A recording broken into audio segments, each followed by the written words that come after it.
Production and distribution of City Club forums on IdeaStream are made possible by the generous support of PNC and the Raskind Family Fund, with additional funding from Cleveland State University, Robert Conrad, and the Payne Fund.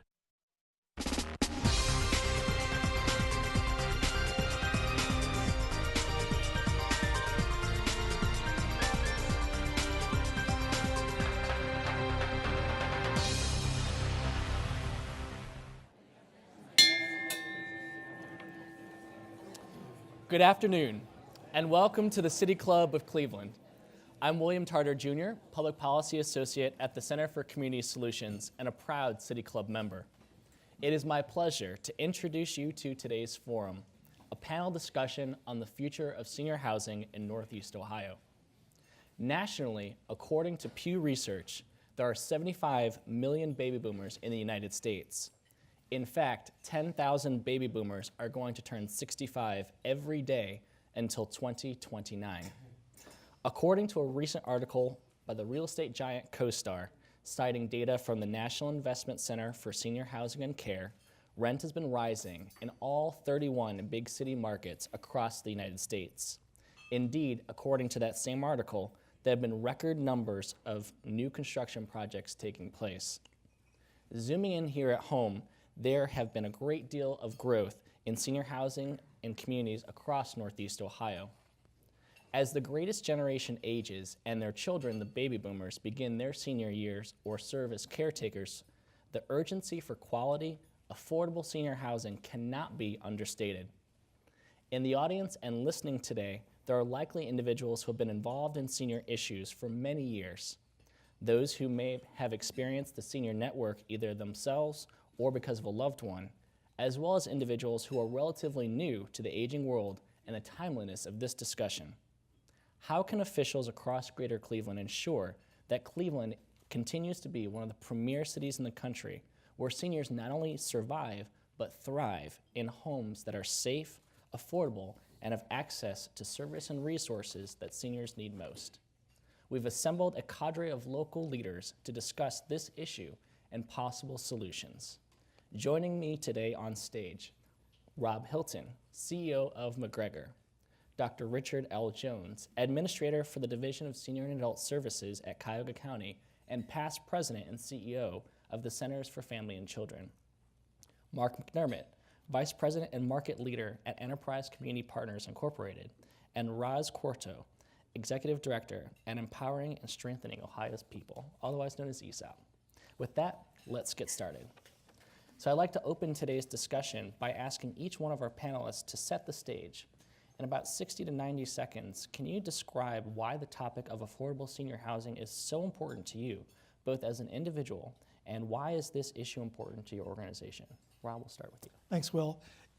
Senior housing is very important to McGregor, both as direct care providers of health care to low-income seniors, as well as we are also housing providers, because we regard senior housing as an opportunity to reduce the total cost of care over time. And for those of us who spend most of our days trying to figure out how we can squeeze maximum value out of the decreasing Medicaid dollars, that's an extremely important attribute. Toward that end, we have commissioned 2 separate consulting studies to try to determine what is the gap in our need in Cuyahoga County for affordable senior housing by the year 2020. And the number that we've come up with in both studies is 35,000 units. Now, what that means is that if you look at the trajectory of the growth of low-income seniors in Cuyahoga County, and unfortunately, that is one of the fastest growing cohorts in our population. If you look at that trajectory relative to the existing supply, that's the gap. And when we say affordable senior housing, what we are referring to is housing that has the bedroom, the kitchen, and the bathroom all on one floor, and that is affordable to a family that is basically limited to Social Security as their source of income. And so that's how we define the gap, and that's why building that supply and specifically leveraging it to reduce the total cost of care for low-income seniors and to enable them to age in place at home is so important to us at McGregor. And Dr. Jones, Robin mentioned the demographic changes and the trajectory. Can you speak a little bit on the trajectory changes and the impact that will have on economic and community development here locally? Older persons really are still an invisible part of our society. They are still challenged by what I call a host of competing sorrows. I think that housing is one of those major challenges that they are facing currently. But this week, we have to acknowledge healthcare is a challenge. We have to also acknowledge that income security is a challenge.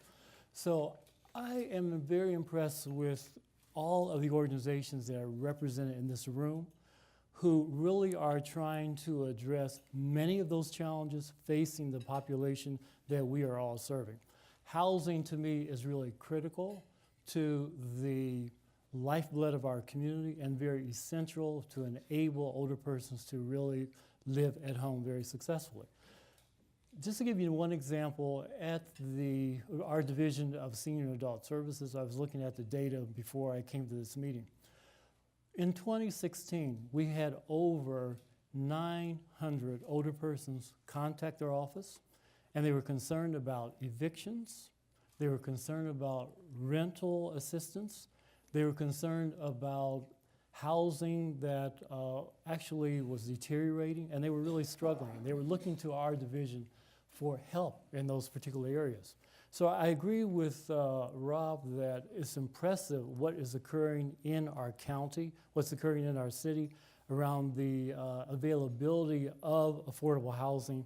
But I will also make the point that there is a need for us to come together even more in our community to ensure that that trend continues. We all know the data. We know that by 2030, that this population will be larger than a population that is 20 years of age and younger. Yet and still, when I look around our community, there are many, many initiatives that tend to be concentrated on young people and children.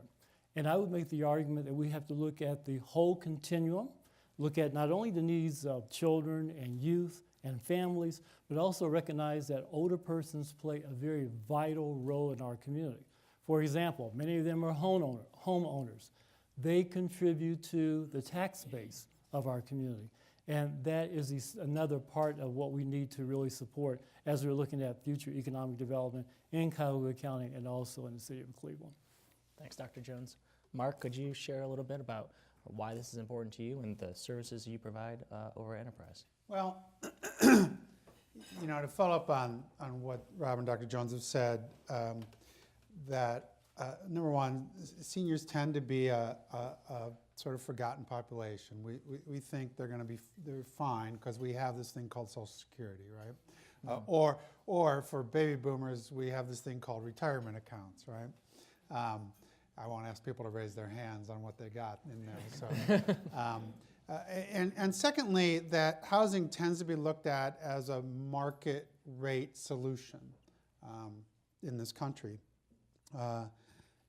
And yet we put those two together, and it really is right now it's a serious problem, and it's only going to grow to be more serious. I think the one number I'll throw out there is that imagine your own income and how much you pay for your housing costs, and imagine that you're paying 50% of your total income for housing costs. And what does that leave you for other costs? Dr. Jones, what's the average income here we're talking about? Average income for the older persons that we serve is around $900, $800 per month. Okay, so let's choose 900. Let's give them the benefit of the doubt.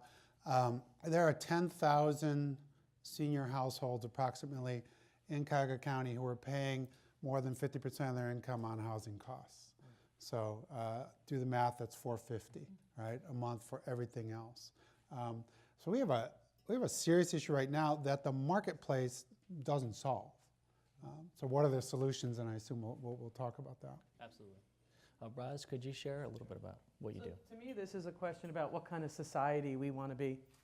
Do we want to be a society that doesn't care about those among us who have less? I think the other question is, for a very long time, we've all been serving low-income people who have had to navigate that for their lifetime. But coming up with all of the changes we're seeing in Washington, there are going to be people that were middle class their whole lives, that now in their 60s, 70s, 80s, and 90s have to figure out how to navigate this process. And that's going to be very challenging. ESOP got into this work because we were the state's largest foreclosure prevention agency. And what we found was 40% of the people we were serving who were losing their homes or at risk of losing their homes were over 55. So at a time when people shouldn't even have a mortgage, they were losing their homes. If we don't get a handle on this now, I don't know what's going to happen by 2030. Excellent. Thank you. I'd like to follow up on a few things that were mentioned in the conversation. Rob, you had mentioned about the current landscape of where we are and also where we'd like to go. And I had read a report that there are 62,000 low-income senior households in Cuyahoga County. Where are we in terms of providing affordable housing for seniors, and what do we need to do in order to get to where we are now to where we need to be? Well, we're not going to get there. That's the real tragedy of the situation.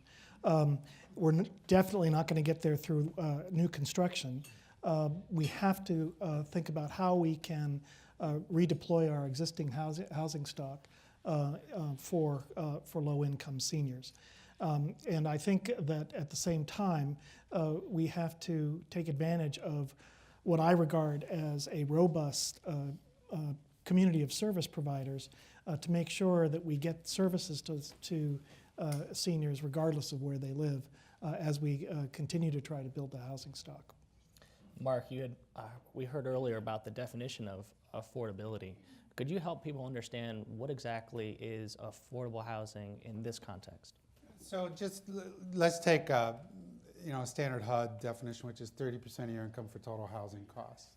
So if we go back to the 900 that we got from Dr. Jones, it's $300 a month. So obviously, to Rob's point, there is no solution to this question because $300 a month doesn't buy you anything anywhere, right? Without a combination of creative subsidy. One of the things that Enterprise does is, we invest dollars into affordable housing, right? And we need a combination of retaining the affordable housing that we have out there, right? There's about 120,000 units, I think, of 202 housing for folks who have been involved in this across the country. That program's gone, but we need to retain that housing. We need to retain the affordable senior housing that the public housing, like CMHA, has, right? Which is significant. And we still need to build new housing. I think what most folks don't realize that are outside of what groups like Enterprise does is that the program that helps to build independent senior housing right now in the United States in a subsidized way is the low-income housing tax credit. That's it, pretty much. In Ohio, in 2016, so all of Ohio, that's 750 units, right? And that is the major source of building new. Now there's proposals to increase that in the Senate, which may pass, depending on how things go on tax reform. But it's that combination of of retaining what we have, and of dealing with this kind of enabling people to stay in their homes issue, which is certainly the least capital intensive solution. And yet one that we don't have a serious solution for. It's called for actually the county has a new housing plan that's in its final draft stages that's moving towards adoption. Ken Surratt's in the audience here, who's the housing director out of the Department of Development for the county. And it calls for an approach to home repair and enabling seniors, the modifications that enable seniors to stay in their homes. Something that we could start really building steam around and bring in investors together around if we all came together to really push it forward. It's possible. Ross, you build on that. The average age of the home in Cleveland that was built is 1920. So we talk a lot, that blew me away. We talk a lot about aging in place, but a lot of these homes can't even be adapted to be safe and accessible. So, a lot of other cities have newer homes, and we have to look at that. And it tends to be that the older adults own these older homes. And so we've got to have a plan for how to modify and make these homes as accessible as possible. Roz, you mentioned also about the federal programs or lack thereof. Right. And how does that affect our ability to affect senior housing? In addition to the 202 housing being just about done, there's no HUD program out there for housing older adults that are not frail. So, there are people up here that obviously don't need medical care in their homes yet, but would be available for senior housing. So we've got to start to look at that. If there's no programs even being thought of, how are we going to deal with that? HUD also, it's very, very hard to get care coordinators in senior housing that are paid for by HUD. So we've really got to get the government to understand the connection between health and housing. Health care will be much cheaper if we can get it integrated within our affordable housing. Dr. Jones? Can I throw out two numbers real quick? Sure, of course. That Roz made me think of real quick. There's a study in Oregon that showed that moving seniors into affordable housing, who weren't in affordable before, moving into affordable, health care costs decreased by 16%. Right? Second one is if you have a site coordinator in properties like Roz talking about, hospital admissions went down in Ohio 18% where we had those. Wow. So these things save money. We have to learn to sell the value proposition. And I think that as the nonprofit sector in particular, we have a difficult time with that. But we've got to learn how to do that. Dr. Jones, can you speak to how these national conversations, how they trickle down into your ability at the county to do what you need to do? I think that what we're doing is we're broadening our definition of housing so that the definition is not only looking at the physical structure itself, but we're also looking at the importance of a range of supportive programs that are really necessary in order to enable older persons to live successfully in their own homes. And when I think about supportive services, I'm thinking about homemaker home health care services. I'm talking about skilled nursing care. I'm also talking about the importance of home-delivered meals. I'm also talking about transportation. We really have to think in broader terms as we develop a more comprehensive strategy to actually enabling this population to live successfully in their own homes. In the county, we have a new initiative called the Senior Center Innovation Program. And we are really excited about this project. One of the projects that we have funded is called CARE, Communities Caring for the Residential Elderly. And it is a major, major initiative that was developed by 8 cities. It's actually headquartered in South Euclid, but it's a program where residents can actually pay a small fee to join an association. That association fee then allows them to have access to a range of programming around home maintenance, around other kinds of challenges that they're facing, even something as insignificant for some of us as snow removal or closet organization. Those kinds of services are really essential. So I'm really impressed with seeing some of the initial work coming out of that project. And we're getting positive feedback from many of the older persons who are participating in the program that these are beneficial services. We need to expand and continue to really build on that model. But that model, to me, is the one that we need to scale up because it's demonstrating some value already. And Will, that's really the good news. What all 3 of my colleagues have mentioned, we have the service providers in the county to leverage housing and to bring down the total cost of health care for low-income seniors. If you look at the services that comprise the so-called safety net of basic human services that include medical care, food, transportation, socialization opportunities, and legal and financial services, we have a robust network, infrastructure of providers of these services in the county that we could leverage if we had the housing. And that's one of the reasons that increasing the housing stock is so important.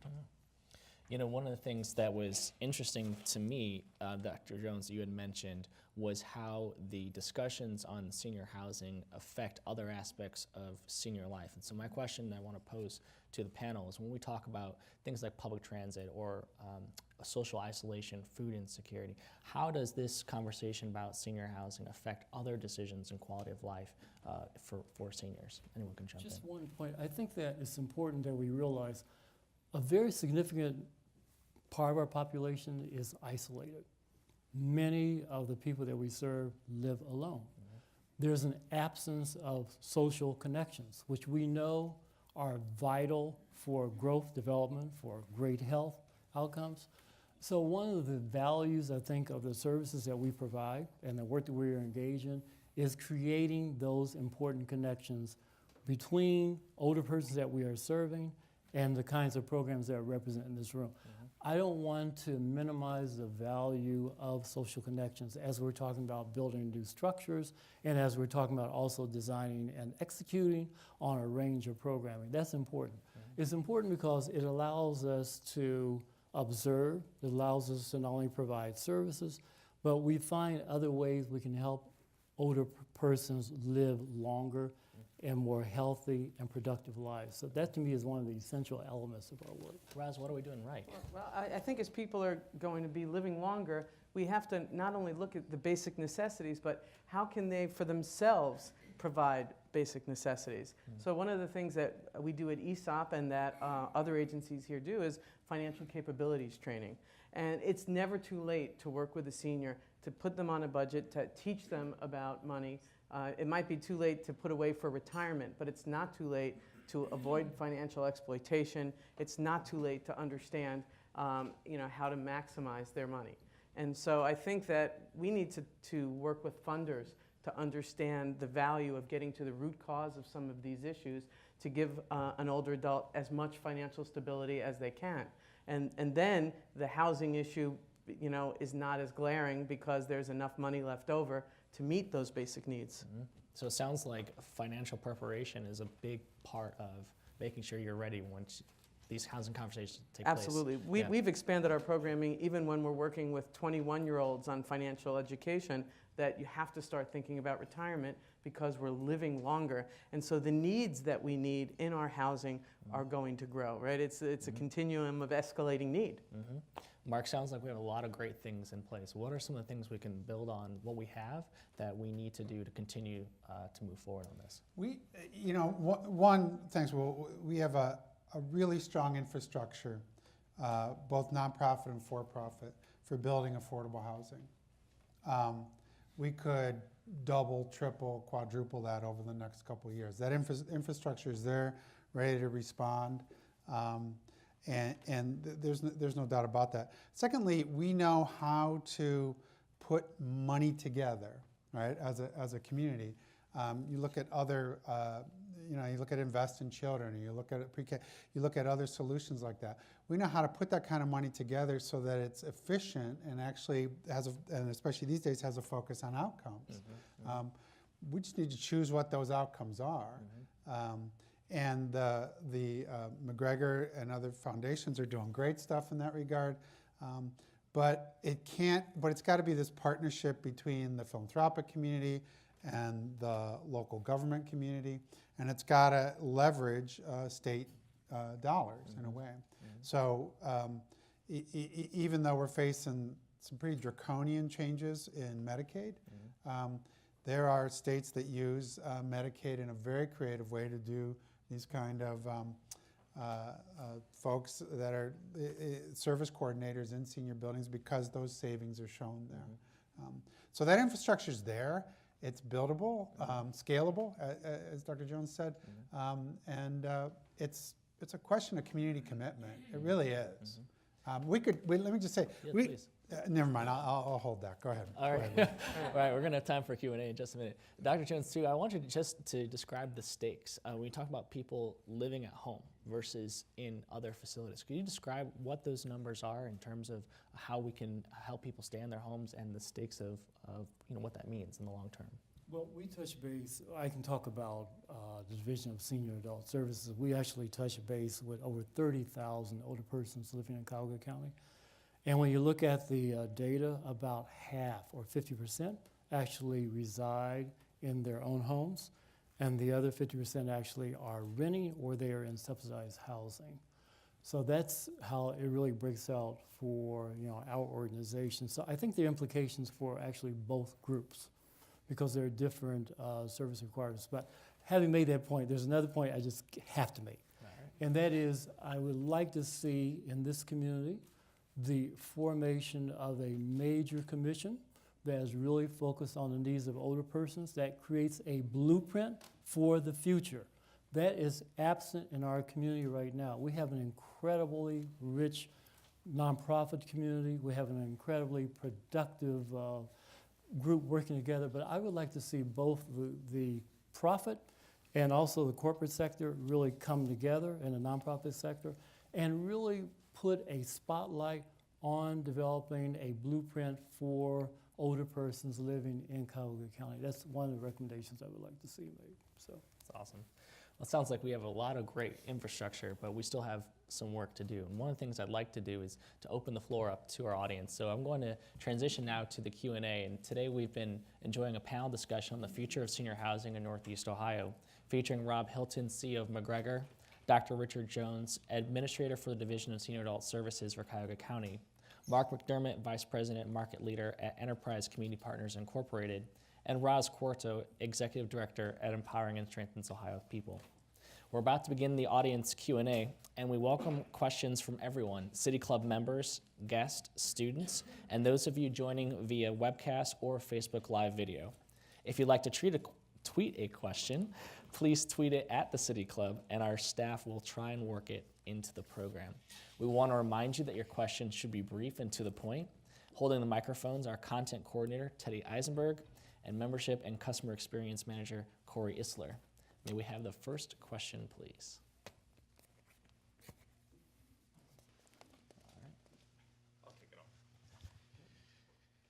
Mark, you stopped yourself from saying something before. I want to give you an invitation to finish what you were going to say, but I also wanted to ask you to share, if you could, with the audience today, that story that you shared last week when we were planning this about the family member of yours who bought a home on the west side and encountered something really remarkable. Yeah. So we live in Detroit Shoreway, and our son was buying a house in Detroit Shoreway, our son and daughter-in-law. It's a tight market. It's a really tight market. And they got this great house, but on the first floor of the house, in the living room, is a commode with a curtain around it. Right? It's not a bathroom. Right? There was no bathroom on the first floor, and obviously, and it was owned by a elderly woman. And obviously, she had been using without the funds to make those modifications, that she had been living on the first floor in a bed nearby, and using that, and then the kitchen sink to live by. And that's, I would imagine, not unusual in one way or another. A bathroom in the middle of the In the living room, Wow. literally. Yeah. Wow, extraordinary. Yes, sir. You've detailed the robustness of the nonprofit community and the housing community to respond to this crisis. I wondered if there's any discussion or of examples in the community where community residents have been brought in to support particularly the isolated elderly or elderly in their community and help them negotiate the service, housing, medical issues as either volunteers or, compensated in some small way staff. Anyone want to take that question? I'll start. The two projects that we are funding, I just want to make reference to Benjamin Rose for one. They do some really great work in this particular area.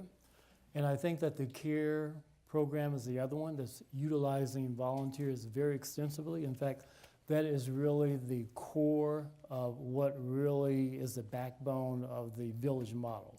And the village model is really based on the assumption that residents from the community will really take on a volunteer role. in terms of helping that community to rebuild and to address the needs of older persons. For me, it's a very interesting model, and it's a model that's beginning to emerge around the country. And I'm really just delighted that here in our own county, we see a number of programs that are moving in that direction. So I think there are models operating here that are generating incredible outcomes that we will track over time as we look at to answer the question, what's working and what can we replicate? Russ? I think when Cleveland applied to become an age-friendly city, the Cleveland Department of Aging involved a lot of older adults in their in surveying to really get an idea of what their needs were, what their interests were, and how they could participate. I know 80% of those surveyed said they wanted to age in place or in community, and gave some suggestions of how they could do that. And I also think that I would be remiss if I didn't say we talk a lot in Cleveland about community development and economic development, but when you're on the neighborhood level, it's older adults that are and have always been the anchors of their communities. And so it's really important that we don't go and just build senior housing in Brecksville, right? People want to stay where they raise their families, and we have an obligation as a community to do that and make that available. So the results of the research that has been done around the various convening of forums of low-income seniors to discuss how they regard their lives and what they regard as successful aging, in addition to the financial concerns that Roz mentioned. There's three other attributes. The first one is the ability to maintain their cognitive capabilities. There's a real fear of loss of memory impairment. The second attribute is proximity to friends and family, the types of thing that Roz just mentioned. Aging not only at home, but also aging in community, in the communities that they know. And the third attribute is feeling well. Now, when you dig down and you're talking to low-income seniors about what that means, it means a lot more than just clinical wellness, conventional clinical wellness.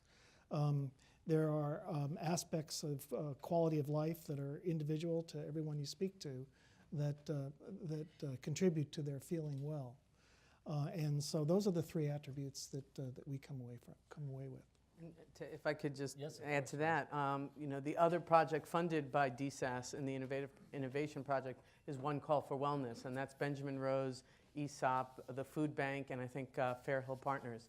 And that's all about expanding the definition of what wellness means. And housing is a big part of wellness. You can no longer have those conversations. Housing is looked at as maybe the number one social determinant of health. Right, where you live and how you live is more important often than one's genes, and we've got to start to look at everything within that prism. Excellent. So, as a city planner by trade, I have to ask this question of the panel. We've talked about creating affordable and accessible housing, but we've talked primarily accessibility within the home. I'd like to hear your thoughts on accessibility to the goods and services that those older folks need to access on a day-to-day basis, not only when they're aging in place, but also as we're building new housing in the community. I can start. First of all, I wanted to recognize an organization in town called Senior Transportation Connect, which has received national praise as a best practice for transporting seniors within an urban environment like Cuyahoga County. I'm sure you've seen their buses around town. They're ubiquitous. The model of care that we are really excited about is known as affordable housing with services, or supportive housing, where you basically locate the services that seniors need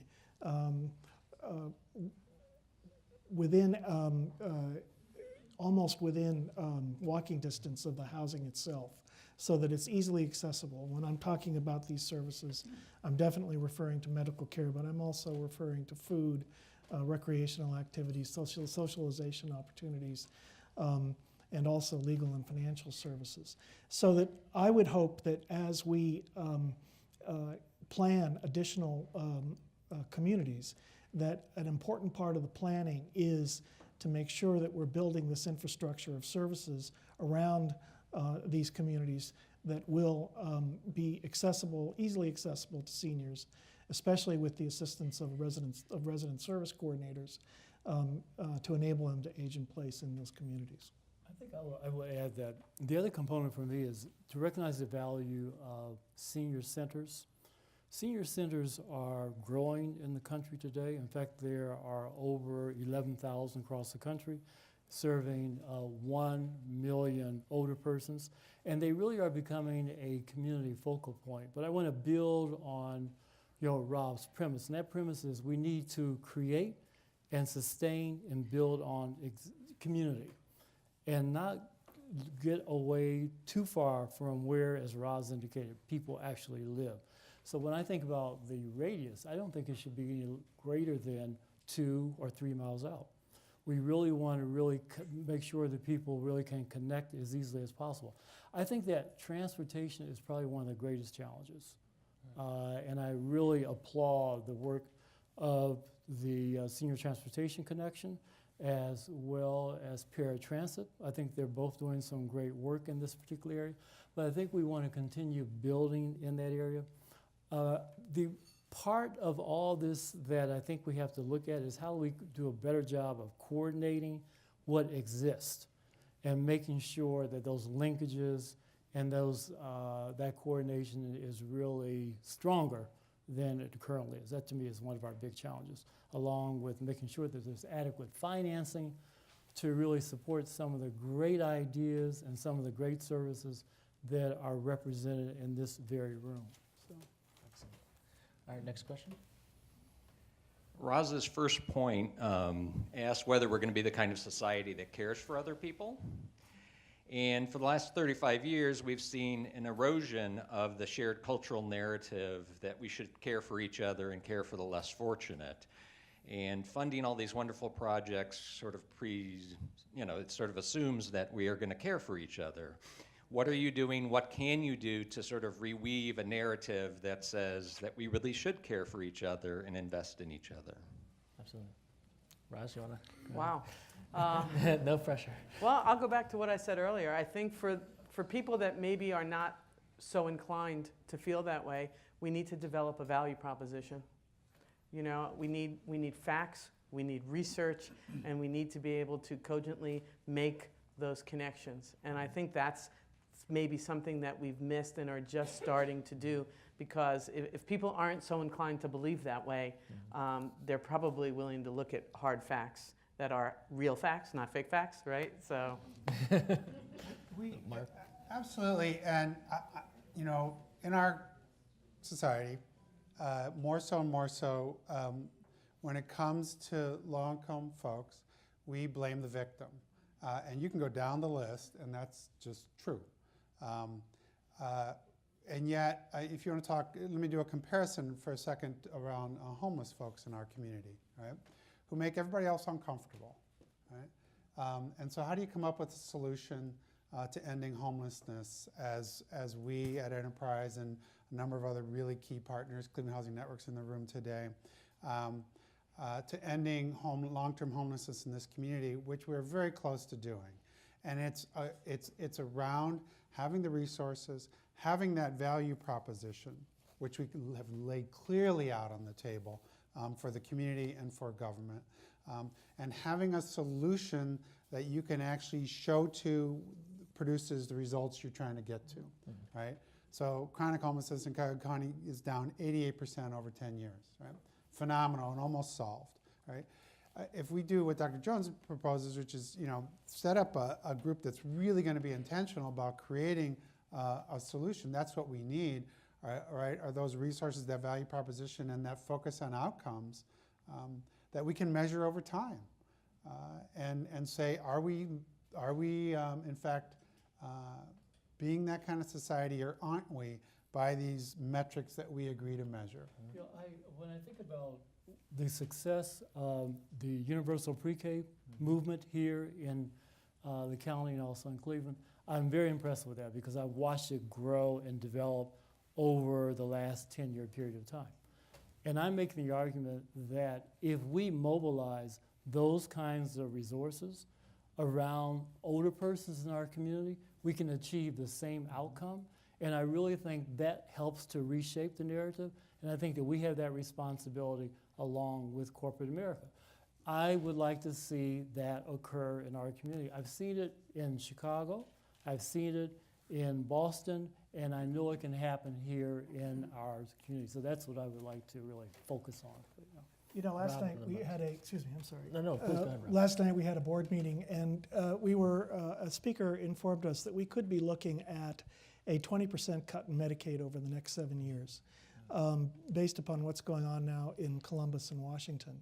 And my first response to that was to ask our financials team to resensitize all of our business modeling to accommodate that type of a cut in Medicaid, which is a major source in revenue for us as a direct provider of housing and health care to low-income seniors. And then it occurred to me that with that kind of a cut in Medicaid, it's not going to be a linear progression from here to 7 years from now. There's going to be discontinuous change. And if there's any good news in thinking about discontinuous change, it's going to give us a chance to talk about what kind of a society we are. And maybe that's when it's going to happen.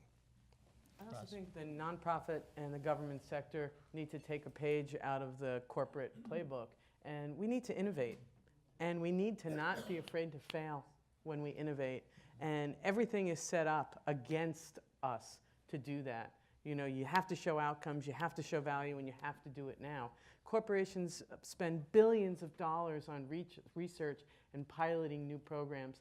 Here, you can't even find, you have to go into your reserves to start something new to see if it's going to work. And as a community, we have to get behind this concept of innovation.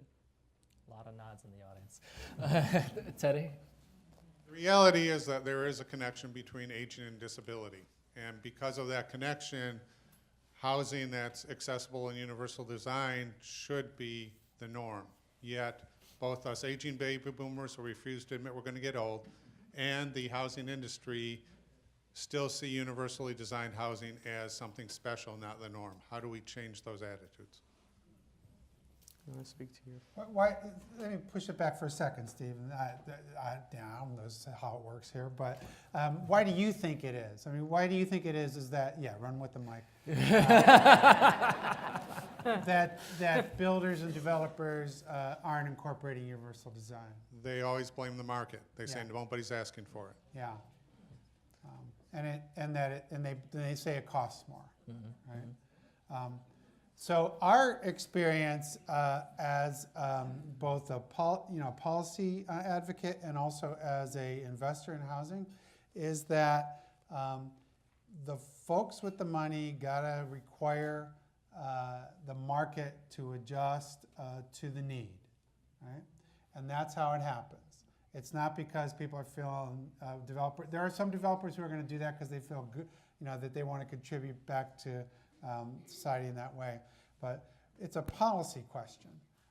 And it's a matter of getting the city, the county, the state to attach their requirements to the funding that they provide, right?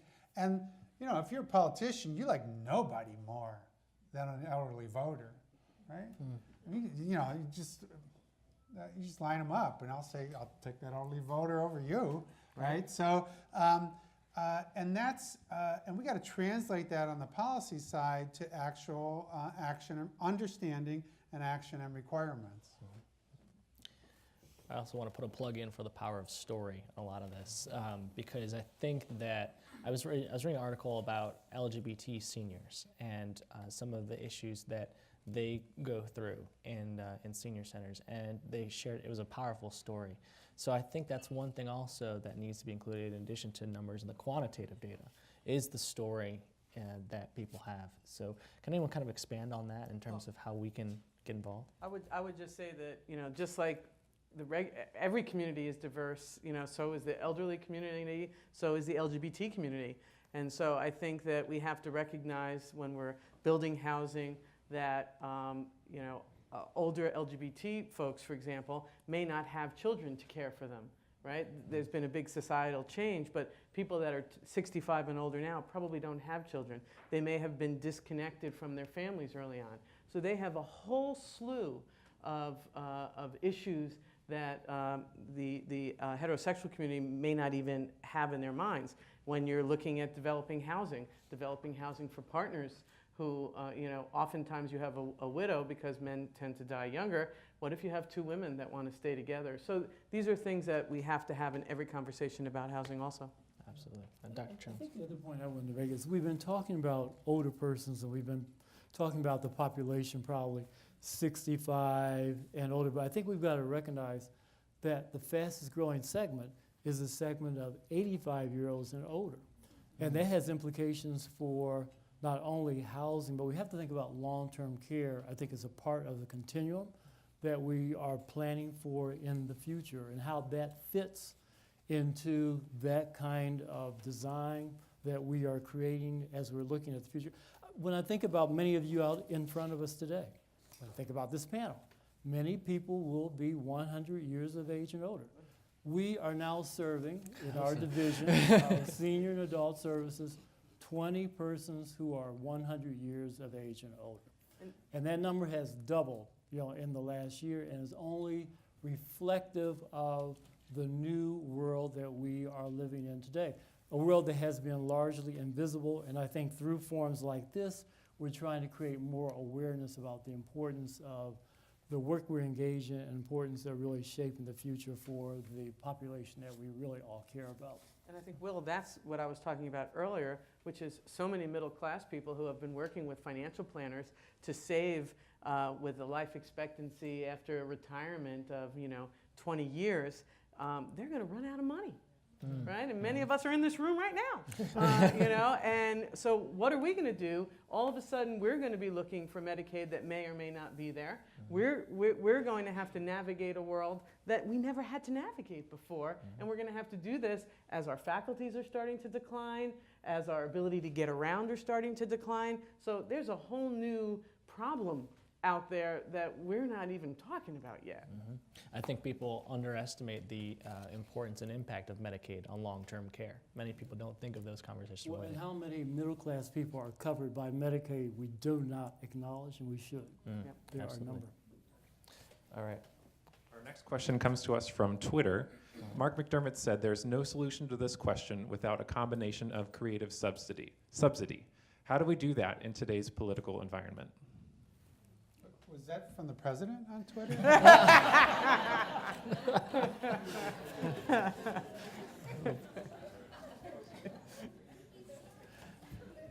was give me time to think of an answer. Yeah. So let me give you an example of how hard it is, just to ground this. No, sorry. Yesterday, the state budget will get signed in the next 2 days here, right? The next 2 years budget. And yesterday, a provision to increase the Ohio Housing Trust Fund by 50%, which is at about $43 million a year these days. So get it up to 65, 70. Was taken out. It was in the House budget, not in the Senate. It was taken out of conference committee. And it was taken out because of again, it's a fee base, so it's not actually coming out of the tax base. And it was taken out because of opposition to increasing fees, right? I mean, just across the board. So it wasn't necessarily taken out because of the purpose itself, which includes home repair for elderly in all 88 counties in the state, by the way, right? It was taken out because of an ideological opposition to increasing fees, right? I'm not saying those people are bad. I'm saying it's an ideology that we're facing, right? And yet it also had very strong support by Republican leadership in both the House and the Senate, especially Senator Dolan in the Senate here locally. That's what we face, right? And that was after a long, strong campaign. We just honestly can't give up and need to work harder And we need to do that at the city and the county level. Not to put anybody on the spot, it's an election year, but the city and the county, most of the funds that they put into the programs we're talking about are federal funds that they have and pass through. Not all. Some of it's HHS levy locally, et cetera. But we need to think about, what kind of, in thinking about what kind of society we want to have locally, what kind of money we want to be able to be putting into these kind of solutions, so that we can leverage a stronger policy agenda at the state level, let alone the national level. Mm-hmm. There's also a proposal in the U.S. Senate, as I said right now, to increase the low-income housing tax credit, again, the primary source for new construction of elderly housing, mm-hmm. By 50%. It has strong bipartisan support. Mm-hmm. Senator Brown's a strong supporter, as is Portman.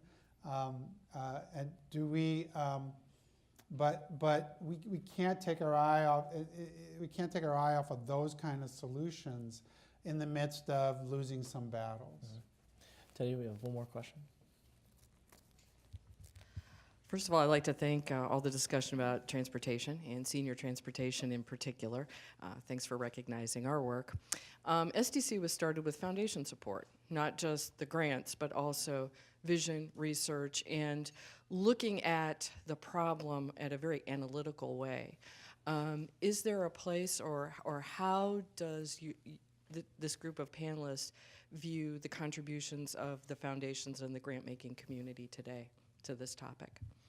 Rob, you want to kick us off? As a member of a foundation, as an executive of a foundation, I think it's brilliant. And I'd like to recognize my colleague Susan Alphons, who works with me in the McGregor Foundation, but I'm not going to ask you to answer the question.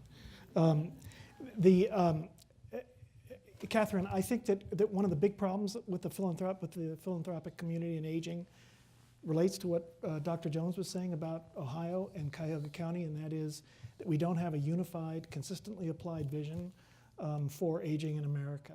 And I think the reason for that is that because there are so many diverse players and interests, even in the philanthropic community. And I have found this very frustrating. And it has resulted in our inability to marshal large amounts of philanthropic dollars behind major national initiatives. And so I think that there's a lot of work to be done. I'd love to see a convening of local funders to talk about these issues with the service providers. I'll just assume that there's some bat phone that all the funders call each other on, but it would be great if the service providers could be a part of that conversation to talk about the things that, it's just not an answer that old people have Social Security. That is not an answer. How do you know we don't have a bat phone? I think you do. I do, and I'm going to get one. But I think that we have an opportunity here. I mean, even the healthcare foundations here, trying to make them understand that the health-wealth connection, the health and housing combination, those are important. We have foundations that only give to family concepts, and to define family, you have to have a child in the house. Since when does a family have to have a child in the house? My dog is my child. But I mean, I think I think that we need to talk about that as a group, and maybe that's something that McGregor could do this coming year for us. I would support that. I think we all need to recognize that McGregor is the foundation we all tend to turn to when it comes to funding special initiatives around older persons in our community. And I think we really want to applaud them for the leadership that they continue to provide. But I would like for us to, as a challenge, create a baseline of where the philanthropic community is around funding services for older persons in our community, and look at if we can really mobilize the strategies that brings that community together, where we can go. But I'd like to just look at where we are now and try to measure that over time to see if we're making any progress.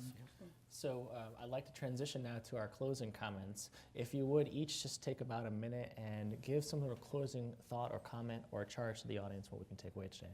I'll begin with you. Well, the audience includes many members of what we refer to locally as the Aging Network. And I think that most of my colleagues in the Aging Network would agree that the great thing about working in aging is that notwithstanding how insurmountable the challenges may seem, we're going to get there, because the seniors aren't going to be going away. As a matter of fact, they're going to be growing in number.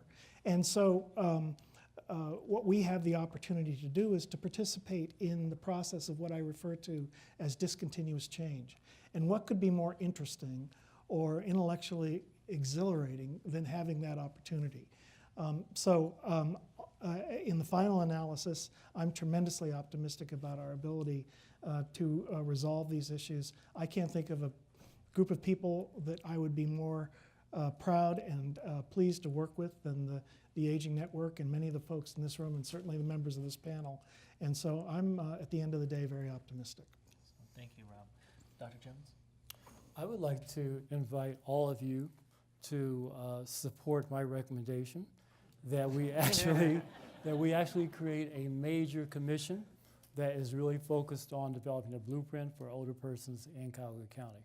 And I would like to see that commission comprised of our network representatives who are here in this room, as well as from the corporate sector of our community, and that we really develop a charge and move ahead on behalf of the most rapidly growing part of not only our community, not only our country, but of the world. And we need to acknowledge that. Thank you, Dr. Jones. Mark? So I turn 60 this week. I'll be calling. And Bobby, for those of you who know, my wife is retiring in February or March, she tells me. This is very present. And I do think that the community needs to decide that it's going to figure out what the problem is and what the solutions can be, right? And have an eye on those. I would invite the City Club to have us or some similar panel back in a year, maybe less, to say, how did we do on this idea that's being put out there? Who joined? What did we discover? And what's that vision that we're creating? Excellent. So I'd like to mention, I think, two opportunities that maybe the Aging Network isn't familiar with, but hospitals have community benefit obligations. We have large anchor institutions here. We have to start pushing that envelope, in my opinion, but I'll deny it in public. Second, we have also community benefit agreements with 3 banks that have large footprint here: Key, Fifth Third, and Huntington. And we've got one group that's coalesced to try and get some money here, but we've got different groups going after that. It's billions of dollars, and I think there should be some group of that talking about how we can put some of that money towards senior housing and do it with maybe partners we're not used to working with. Let's get out of our silos and collaborate with new people and new agencies. That's awesome. Thank you very much. Today at the City Club, we've been enjoying a panel discussion on the future of senior housing. Today's forum is part of a series on aging in Northeast Ohio presented by McGregor, with additional support from the Benjamin Rose Institute on Aging, the Hospice of the Western Reserve, and Judson. We appreciate your continued support of City Club programming. Our community partner is the Council on Older Persons. We thank you for your partnership. Additionally, we welcome guests at tables hosted by Empowering and Strengthening Ohio's People and Enterprise Community Partners Incorporated. We also welcome students from Flow Homeschool Co-op. Students' participation in City Club forums is provided by many foundations, including the William E. Weiss Foundation. We thank all of you for being here today. And that brings us to the end of today's forum. Thank you, Rob, Dr. Jones, Mark, and Roz. Thank you, ladies and gentlemen. This forum is now adjourned.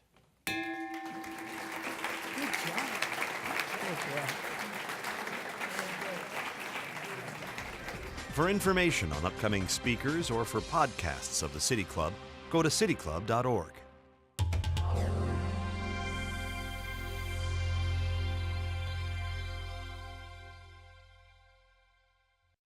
Production and distribution of City Club forums on IdeaStream are made possible by the generous support of PNC and the Raskind Family Fund, with additional funding from Cleveland State University, Robert Conrad, and the Payne Fund.